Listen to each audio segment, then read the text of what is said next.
Welcome to Chapter 4 of our spectroscopy series, focusing on Raman spectroscopy. This technique uses inelastic light scattering to probe molecular vibrations, providing complementary information to infrared spectroscopy. Unlike IR, which measures absorption, Raman detects scattered light that has gained or lost energy through interaction with molecular vibrations. We'll explore the physics behind Rayleigh, Stokes, and anti-Stokes scattering, and see how Raman spectroscopy has become essential in materials science, pharmaceuticals, and even art conservation. When monochromatic laser light hits a molecule, most photons scatter elastically as Rayleigh scattering with unchanged wavelength.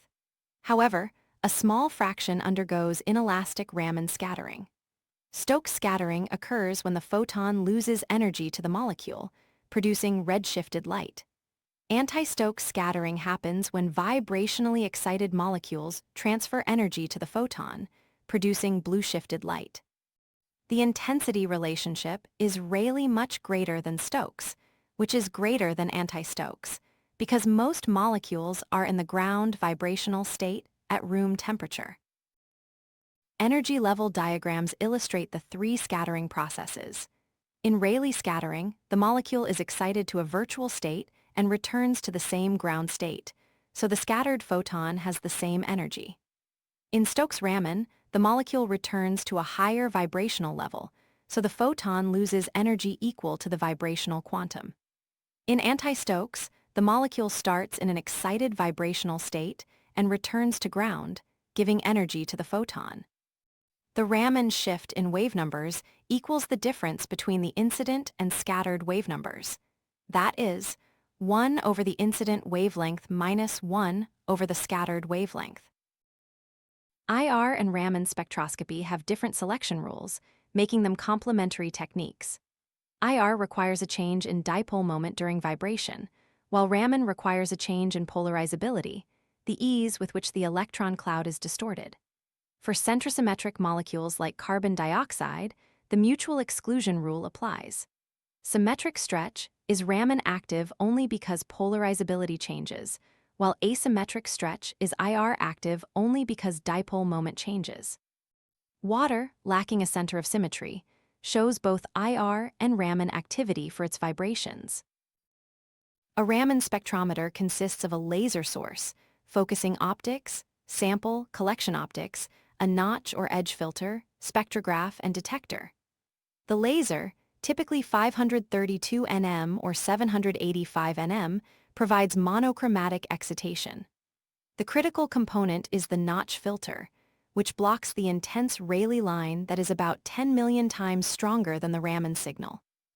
Green lasers at 532 nm offer higher sensitivity, but can cause sample fluorescence, while near-IR lasers at 785 nm reduce fluorescence at the cost of some sensitivity.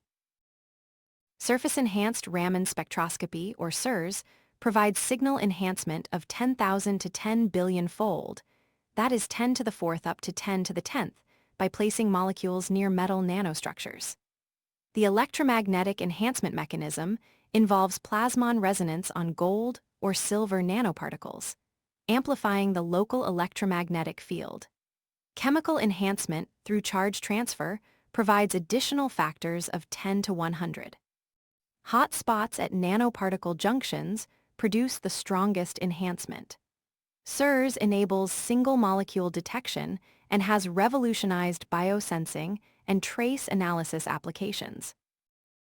Raman spectroscopy is exceptionally powerful for characterizing carbon materials. The G-band around 1580 wave numbers arises from the E2G mode of sp2 carbon stretching and indicates graphitic structure. The D-band around 1350 wave numbers requires defects for its activation and indicates disorder. The intensity ratio of D to G bands quantifies defect density in the material. Graphene shows a characteristic 2D band around 2700 wave numbers, and the 2D to G ratio indicates the number of layers. This makes Raman essential for quality control in graphene synthesis. Raman spectroscopy distinguishes crystalline from amorphous materials through peak characteristics. Crystalline silicon shows a sharp peak at 520 wave numbers, while amorphous silicon produces a broad peak centered around 480 wave numbers. Peak position indicates stress or strain in the material. Peak width, measured as full width at half maximum, indicates crystallinity, and intensity ratios enable quantitative crystallinity calculations.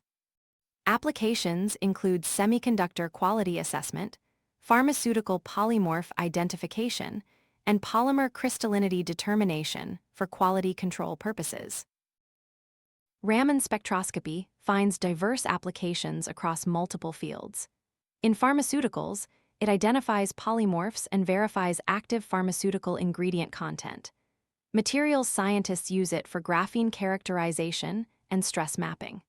Art conservators apply Raman to identify pigments and verify authenticity without damaging precious artworks. Biomedical applications include cancer tissue diagnosis using confocal Raman microscopy. Key advantages include non-destructive analysis, minimal sample preparation requirements, and the ability to analyze samples through glass containers. Let's summarize the key concepts from this chapter. Raman spectroscopy detects inelastic light scattering from molecular vibrations. Stokes and anti-Stokes shifts reveal vibrational frequencies. Polarizability change determines Raman activity, making it complementary to IR spectroscopy. SERS provides enhancement of 10,000 to 10 billion-fold using plasmonic nanostructures. D and G band ratios characterize carbon material quality.